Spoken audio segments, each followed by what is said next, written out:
Хотелось бы сегодня поговорить о таком, может быть, уже и не феномен, а просто факт. Это широкое распространение русского мата в литовском языке, повседневном языке. И, вероятно, раз так, то существуют и последствия этого, социальные, социально-психологические, социально-культурные.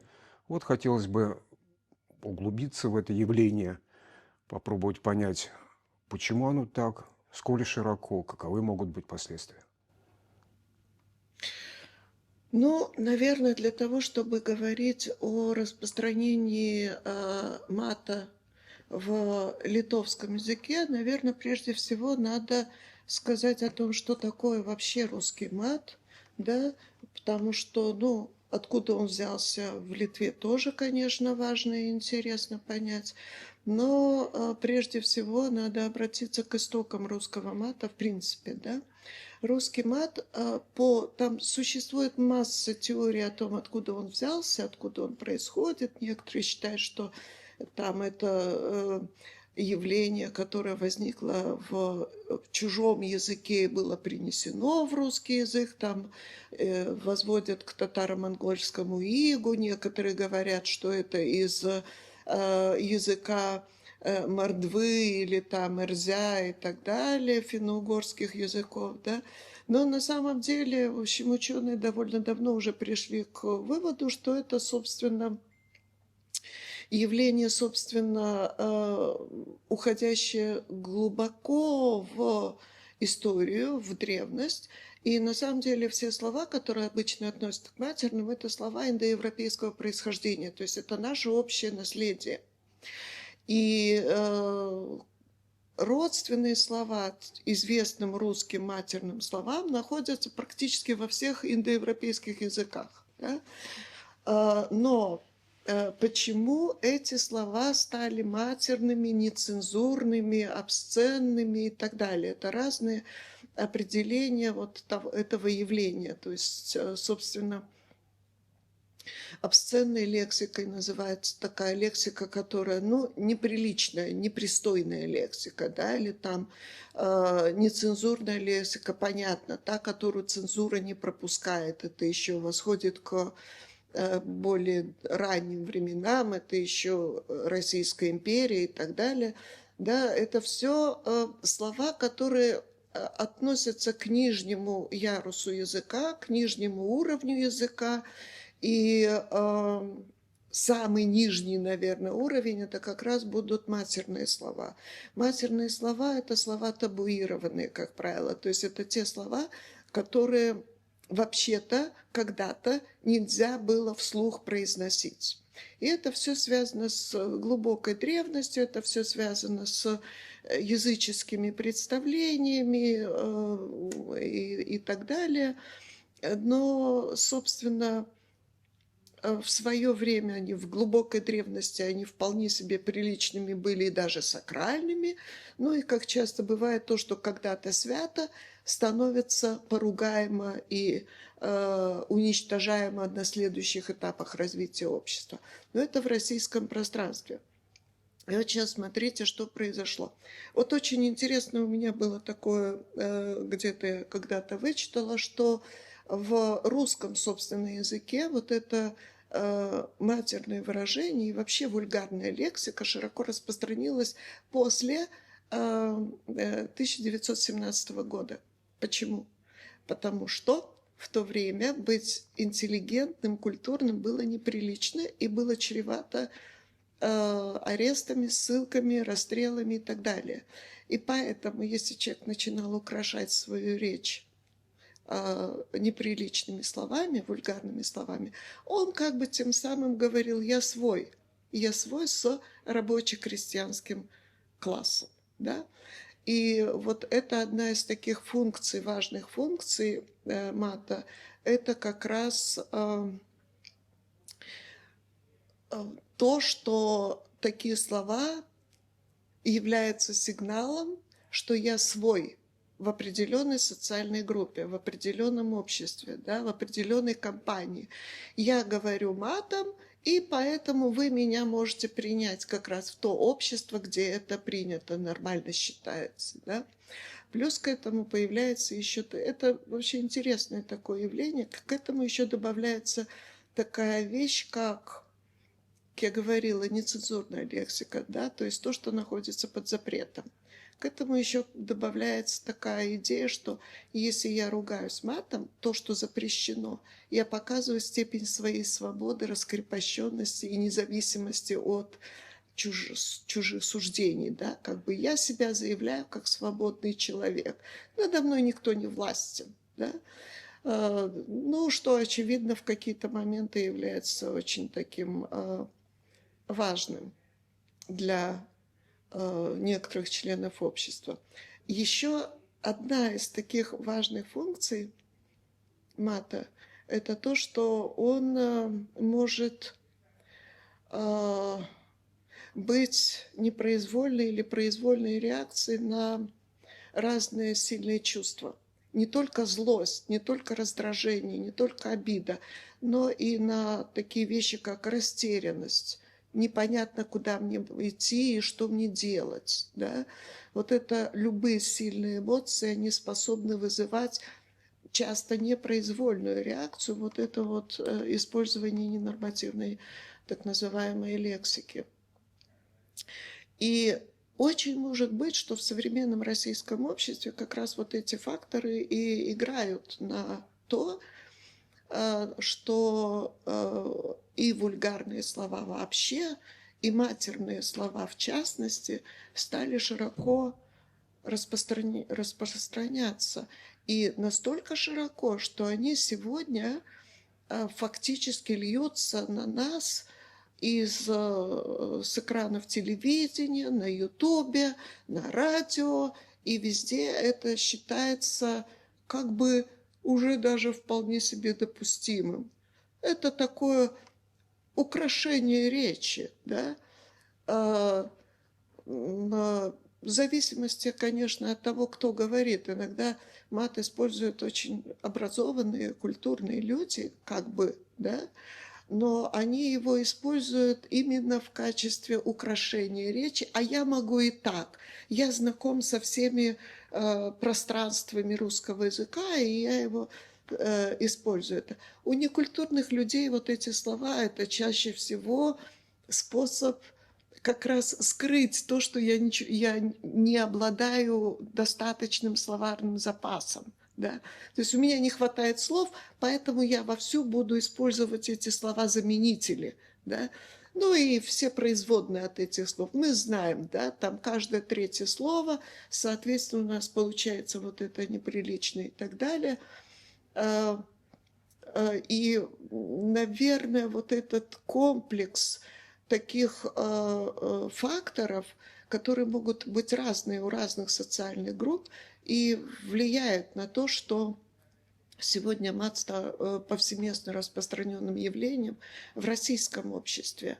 И там как бы не сопротивлялись этому официальные органы, он распространяется. Официальные надзорные органы, не знаю, редактора там и так далее. Но вот что интересно, подлинно культурные люди и по-настоящему интеллигентные люди, они все-таки следят за тем или как бы контролируют свою речь, так же, как они контролируют проявления своих эмоций. Понимаете, когда человек использует бранную лексику, матерную лексику, что это значит? Это значит, что человек не контролирует себя. Не контролирует себя. Не контролировать себя – это не очень хорошо характеризует любого человека, по-моему. Да? Человек должен уметь справляться со своими эмоциями в любой ситуации. Конечно, мы знаем, что матерная брань, она вполне себе может облегчать состояние, чисто физиологически, да, когда там человек испытывает сильную боль, он может непроизвольно использовать эти слова, при этом наверняка сам будет испытывать чувство неловкости, если действительно культурный, воспитанный человек и так далее. И эффект этот есть. Действительно, по всем экспериментам, которые проводились, да, никакая замена любыми другими словами не снимают так этот эмоциональный эффект, как использование бранной лексики, нецензурной, матерной и так далее. Это действительно эксперименты были. Но общество что делает? В обществе, где не принято просто так использовать мат, они, естественно, предлагают замены. Да? Замены, которые вполне приемлемы в данном обществе. Ну, там, ну, я не знаю, используют, я прошу про, используют слово «блин», «ой, блин, как же я опаздываю», да, и мы понимаем, что человек просто, ну, допустимо, да, самое, использует вот это слово. И самое интересное для меня, например, как лингвиста, опять-таки, да, то, что язык постоянно, понимаете, когда эти слова используются часто, они вообще теряют свой эмоциональный экспрессивный накал. То есть они становятся просто междометиями. Да? И то же самое, если я мат сюда вставлю. Ну, то есть у них нет уже того эффекта, они теряют этот свой эффект.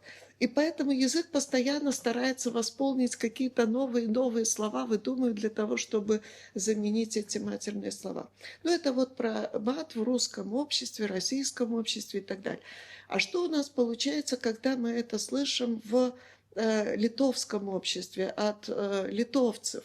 Получается практически, что происходит заимствование далеко не лучших образцов и форм русской культуры, российской культуры. Более того,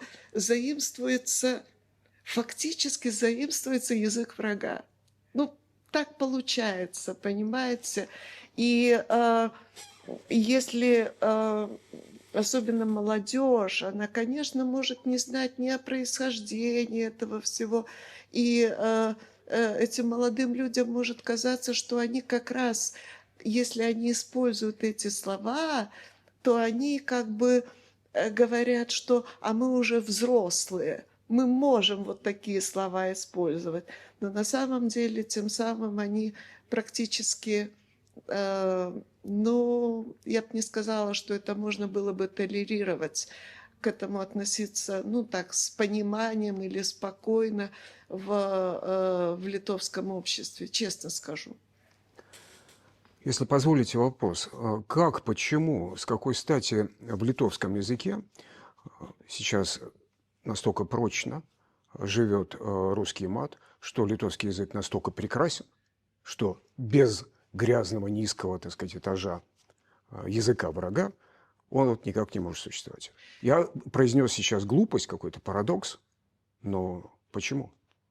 Есть такое наблюдение, опять-таки, это судя по работам и лингвистов, да, и психологов и так далее, что вообще говоря, носители своего языка, да, они всегда воспринимают, или чаще всего воспринимают вот эти ругательные слова, бранные слова, они воспринимают как то, что это не наш язык, это не мой язык, и поэтому это допустимо. То есть если я говорю, используя неприличные слова, то я свой язык не пачкаю, да, а эмоционально я все равно вот, ну, как бы выкладываю, да, то есть эмоциональный заряд остается. Любой народ будет стараться говорить, что это не мои слова. Ну вот смотрите, я вначале вам сказала, что очень долго и до сих пор возникают эти теории, что в русском языке эти слова от татар, эти слова от мордвы, Это не эти я. слова... Это не я, да? И очевидно, что вот в литовском сознании языковом происходит такая же вещь, да, то есть если я говорю эти неприличные слова, да, то я же не свои слова использую, и тогда это как бы допустимо становится. Но, однако, здесь, в Литве, жизнь уже 35 лет без России, без всяческой интеграции с российской жизнью, обществом, кроме как с помощью медиа. Этот феномен нужно было бы исследовать, я думаю, потому что, ну, опять-таки, мы же замечаем, что эти слова нецензурные все-таки чаще использует молодежь, согласитесь. Так, Молодежь, так. правильно? А молодежь всегда склонна к бунту, к тому, чтобы противостоять законам, установлениям и так далее, да. И в каком-то смысле я думаю, что использование вот этого русского мата, обратите внимание, в английском языке есть похожие слова, да, бранные. Да, ну, там, правда, мне кажется, есть два слоя. Есть более Да, широко употребимые, а есть жесточайшие, которые редко встретишь. абсолютно. Так же, как и в русском языке, есть вот эта вот вульгарная лексика, обсценная лексика, она многослойная, да, есть некоторые группы слов, которые все равно более-менее допустимо использовать в обществе, да, ну, да, а есть такие, которые в приличном обществе нельзя говорить. Точно так же в любом другом языке. Но вы посмотрите, вот эти вот вульгаризмы, да, матерные слова, они из английского языка практически не слышны Так. в речи молодежи, да.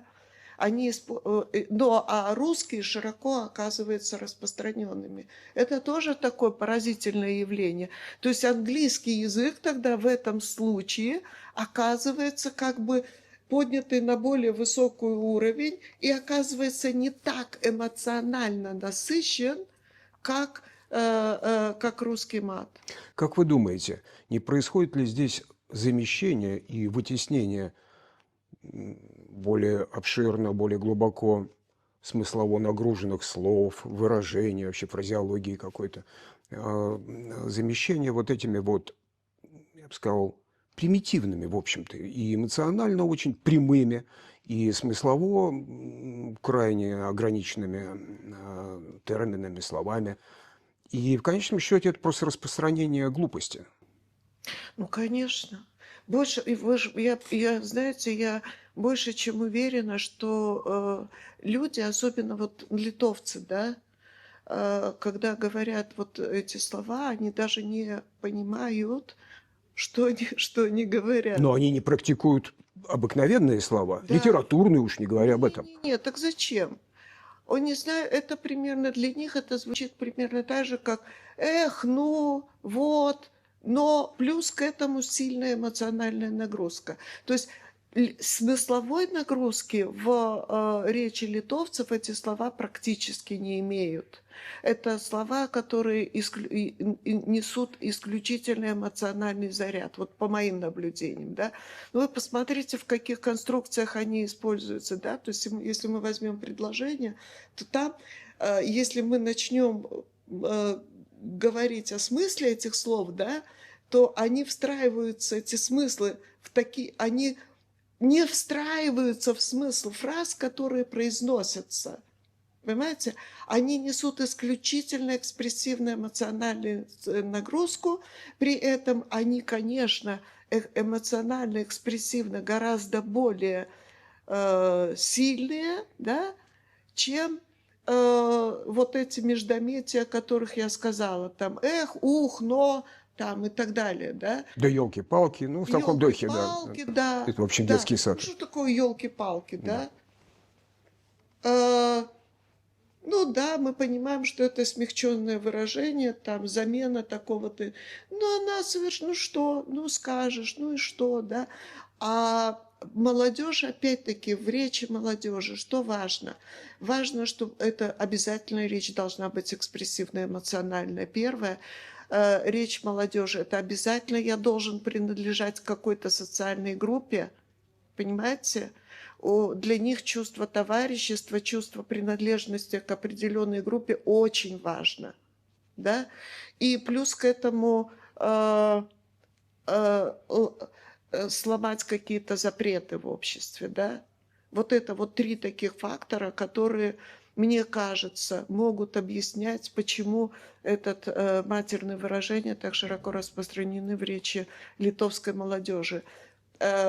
Мы себя, ну, как бы идентифицируем как определенная молодежная группа в данном случае, да, мы нарушаем запреты, которые общество налагает на использование этих слов, а тут, прикинь, тут получается, что нарушается два запрета. Первый запрет, это который идет, собственно, из русской, российской культуры, да, и плюс запрет на, собственно, там, да, и плюс запрет на использование русского языка, условно говоря, в Литве. Понимаете, что, о чем я говорю? Да? Вот. Ну и получается вот то, что это становится своеобразной модой, да, использовать эти слова, потому что тем самым я говорю, что я независим, я молодой, я свободен, я веду себя так, как хочу. Ну и что я там не... И я экспрессивно, эмоционально выражаю, я выражаю свое отношение к этому миру. Да? То есть вот эти важнейшие функции, которые вообще характерны для молодежного сленга, в принципе, да, они здесь все, вот этот мат, русский мат, они все здесь выполняются, эти функции.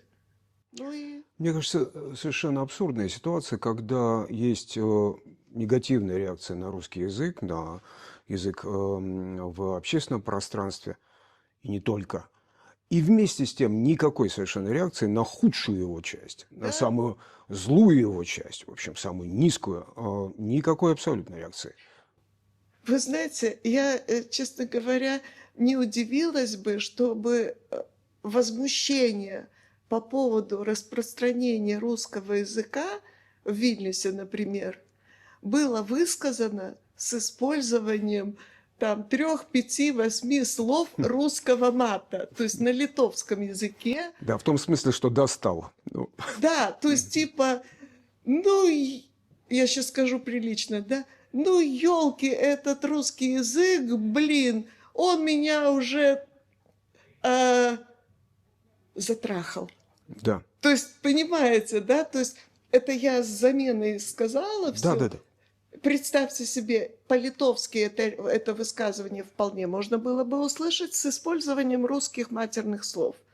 Понимаете? Это, конечно, беда, я считаю, беда общества, потому что, очевидно, в обществе ну, не вызрело и не созрело понимание того, что действительно при всем протесте против российской культуры, агрессивной часто, а вот в данном случае ведь мат – это агрессивная лексика, понимаете?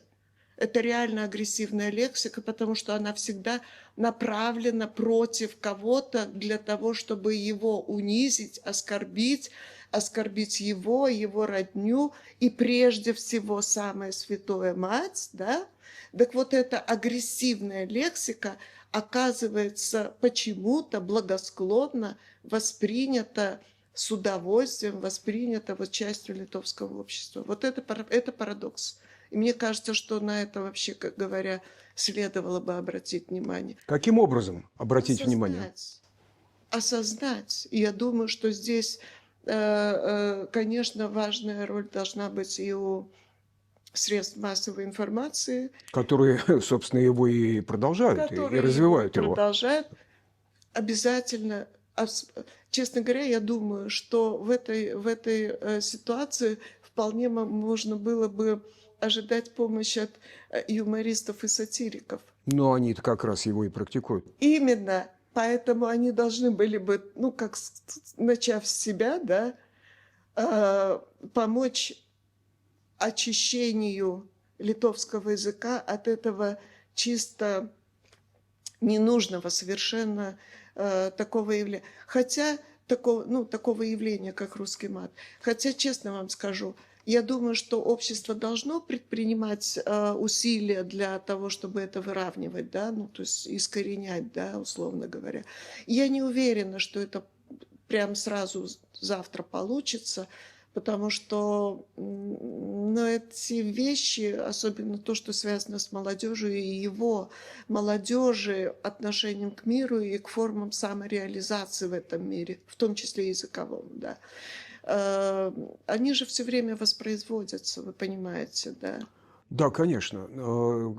Я понимаю, что это, я бы сказал, такой беспомощный и Морализаторский разговор, а где же комиссия по языку? И это тоже, но понимаете, вот что меня в свою очередь напрягает даже в отношении русского языка в России, да, в смысле мата. Вот мне очень неприятно то, что во многих для многих мат является допустимой формой творческого самовыражения интеллигенции, понимаете?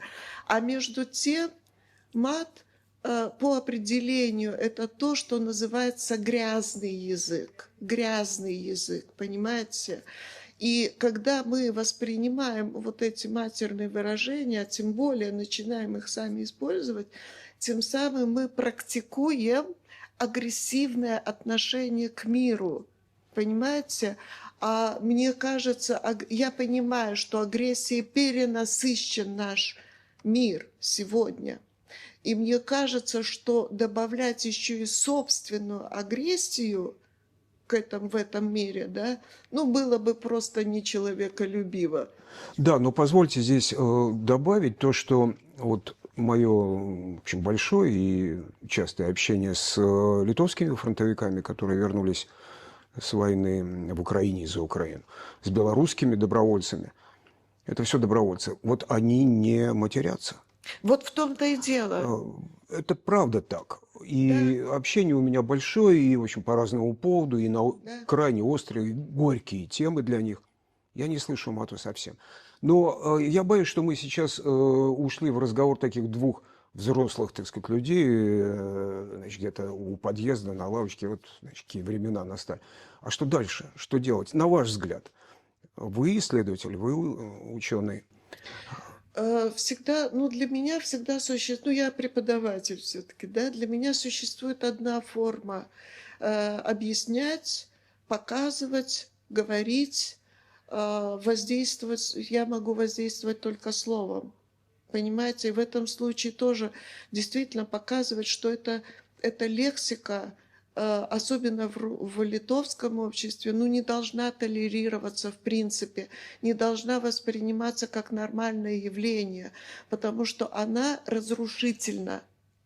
Эта лексика, как я сказала, она агрессивна по своему происхождению, а происхождение всегда несет, понимаете, даже когда это уже прошло через 5 вод, через 8 фильтров, изначальный заряд все равно там сохраняется. И в этой лексике, даже если человек ее бессознательно использует, в ней все равно сохраняется этот агрессивный заряд. Мне кажется, что как раз в литовском обществе он не нужен. У нас есть много вещей, которые мы должны созидать, но у нас нет нет того, что должно сознательно нами же разрушаться. Созидание – это благое дело. Все, что мешает созиданию, это, не благо.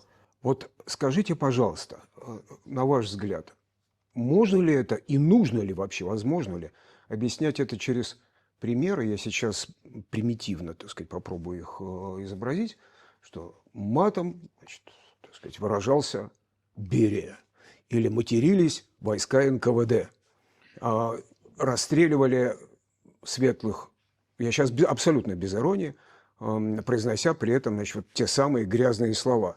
Я сейчас говорю подобное только из-за того, что я не знаю как. А надо, но не знаю как. Не, видите как? Ну вот я говорила, что мат является частью языка русского, да? И, мы ушли чуть-чуть в другую сторону, но это хороший вопрос, потому что вам могут вполне себе сказать, что Пушкин тоже матерился. Понимаете? Маяковский тоже матерился, да? Но ведь, то есть они матерились не в тех стихах, которые они публиковали, и они матерились не потому, что у них не хватало слов. Понимаете? Вот то, что я сказала. Матерятся иногда для того, чтобы закрыть свою скудость лексикона, чтобы он не знает многих слов, и поэтому он матерится, заменяя матерными словами все на свете. Вы же знаете, что там настройки могут материться, потому что могут не знать, как называться, вот называются те или иные инструменты действий и так далее, и поэтому он там, да, Дай сюда эту фигню. это бедность. У Маяковского это другое дело, да, у Берии это третье дело. Но меня вот опять-таки поразил один рассказ про Ефраимзона, очень интеллигентного человека, который отсидел в ссылках, в лагерях. И вот он когда-то как-то, ну, существует такой рассказ о нем, как он, будучи в лагере, осужденный, да, подошел к одному из своих со-товарищей там, да, в лагере сидельников, да, или как там назвать, лагерников, по происхождению из очень благородной семьи, князь некий, да. И он к нему подошел с таким замечанием, что я же вижу, что вы интеллигентный человек. Что же вы пачкаете свой язык неприличными выражениями? То есть на самом деле соблюдение, ну, неиспользование матерной брани равно соблюдение средств гигиены. То есть ты вот утром встал, вымылся, зубы почистил, да, надел чистое белье и так далее. Это как бы нормальные условия существования современного цивилизованного человека в определенных ситуациях находящихся. Точно так же использование бранных слов – это то, что ты встал, зубы не почистил, там белье надел позапрошлой неделе, носки грязные, вперед, пошел и так далее. Да? То есть это неуважение ни к себе, ни к окружающим людям и, в конце концов, к своему, ну, такому состоянию, да, в мире. Мне сейчас пришло в голову, например, Альгирдас Петрусевичус из Конеса, подпольщик и, в общем, ну, бесконечный, я бы сказал, вот, покуда он жив, борец с советской властью. Он, отсидев минимум треть своей жизни в советских лагерях, к счастью, он сейчас жив, здоров, он не подхватил это, он не инфицировался. Он говорит на великолепном, чистом, светлейшем русском языке. А он еще при этом был строителем в этих лагерях. Его так сказать, использовали. Он сидел во Владимирском Централе. Ну, он прошел вообще через жуть.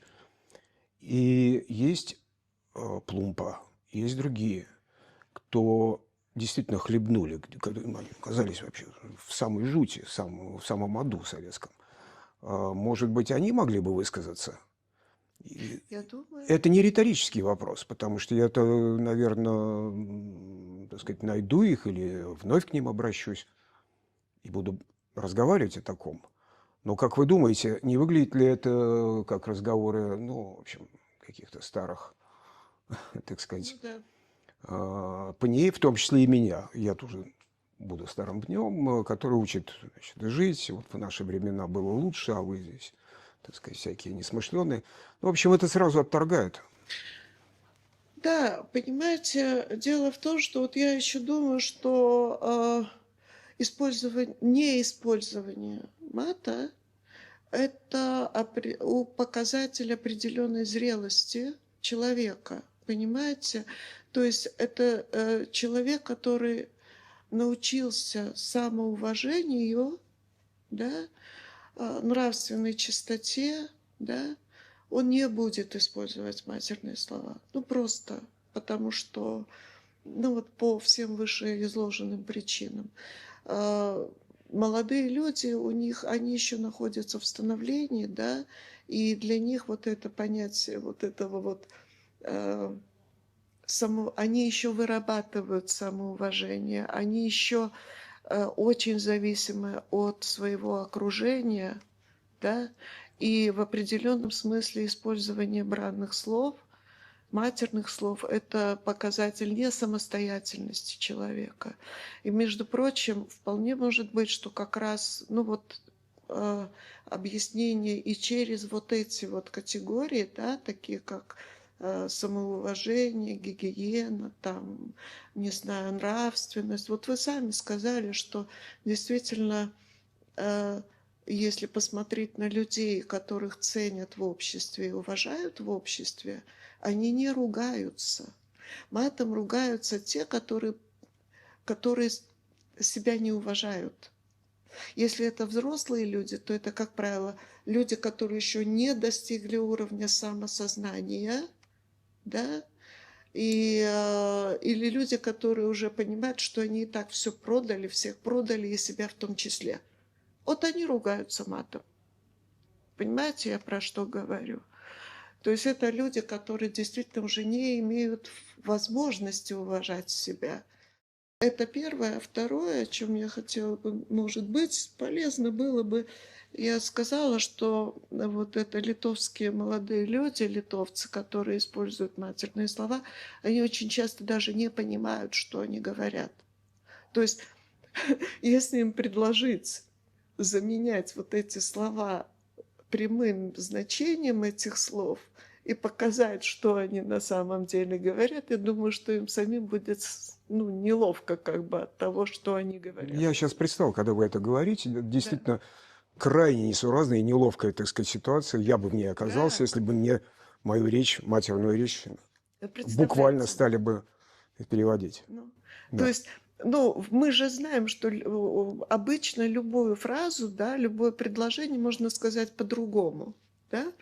Вот. Ну и в этом случае, если мы заменим вот мы можем сказать дурак, можем сказать глупый человек, да? Ну и точно так же вот с этими матерными словами мы можем заменить это матерное слово словом литературного или хотя бы вульгарного языка, да? И тогда получится вообще какая-то глупость несусветная, что называется. Но я сейчас все это к тому, вот мой, по крайней мере, лепет, он о том, что литовское общество, да и государство тоже вполне располагают возможностями, располагают большущими людьми, Да, умнейшими людьми, которые могли бы это все объяснить, и как это не банально звучит, но могла бы быть буквально программа такого объяснения.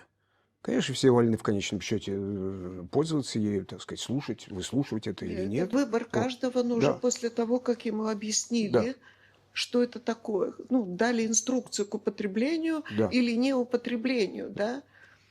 А до того, пока общество этого не выработало, да, ну, человек вообще поступает так как ему кажется правильно и полезно.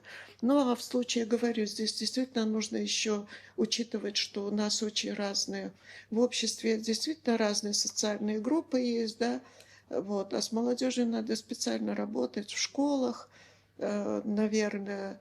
Но даже, мне кажется, что тут даже, понимаете, опять-таки, вот когда учительница в школе объясняет, да, ну, какая естественная реакция у школьника?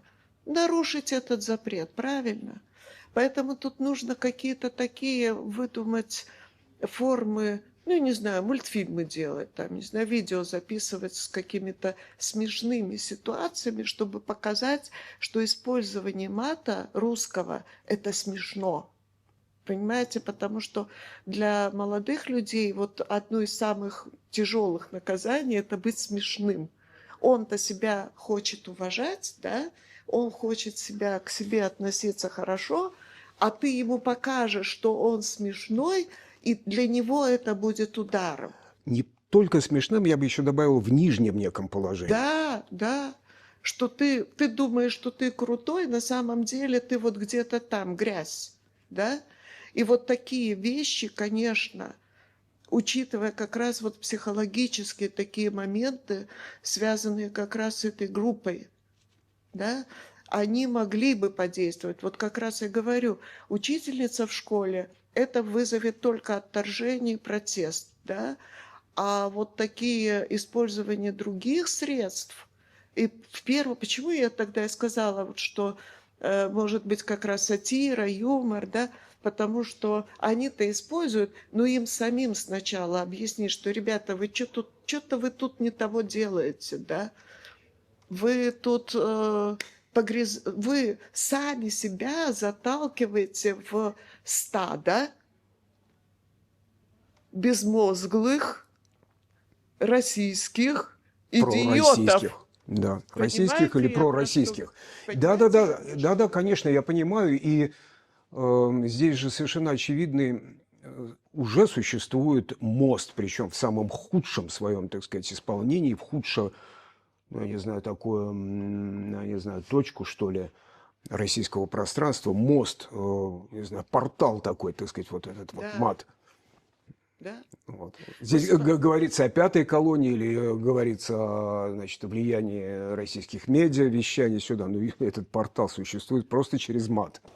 Да, но понимаете, я даже больше чего, они не смотрят российское телевидение, они не слушают российское радио. Я вполне допускаю, что они именно в своей среде это все впитывают, да. Но очевидно, что показать, что такое впитывание, ну, елки, ну, это то же самое, что ты ешь грязными руками или что ты там не свежие продукты потребляешь, да? Зачем тебе это надо? Ну, мне так кажется, да. Поэтому тут надо, конечно, надо каким-то образом просто показывать, что это, ну, что это недопустимо, вне зависимости от того, там будем мы рассуждать, пришел этот мат в русский язык отсюда или оттуда. Мы живем сегодня в 21 веке, живем вот в этих определенных исторических и социальных условиях, да, и мы должны как-то отдавать себе отчет, где мы находимся, и ну, вести себя соответственно с этими условиями нашего поведения. Смотрите, вот я вспомнила, тут как-то мне на ум пришло, если вы помните или если вы видели последние документальные сюжеты, ну, это там видео короткие, как россияне реагируют на взрывы или там пожары на их Да, заводах, фабриках. да, Вы же каждый день. помните, наверное, что там практически, например, в Там только мат и начале все. идет, а дальше идет сплошное запикивание, да? То есть это очевидно, что дальше идет сплошной мат. Так. Понимаете? Ну, и зачем нам, литовцам, уподобляться вот этому вот сплошному российскому мату? Мне кажется, что в этом Мне кажется, смысла это нет. очень-очень хороший пример. Очень Да, хороший пример. То, что вы сейчас вспомнили. Причем да. пример этот Ну множится вы, каждый день. ну вы же наверняка тоже слышали, как там типа, а сейчас мы вам покажем видео, и потом диктор говорит, к сожалению, слов мы тут не могли услышать, потому что там слов нет. Ну, примерно так. Спасибо.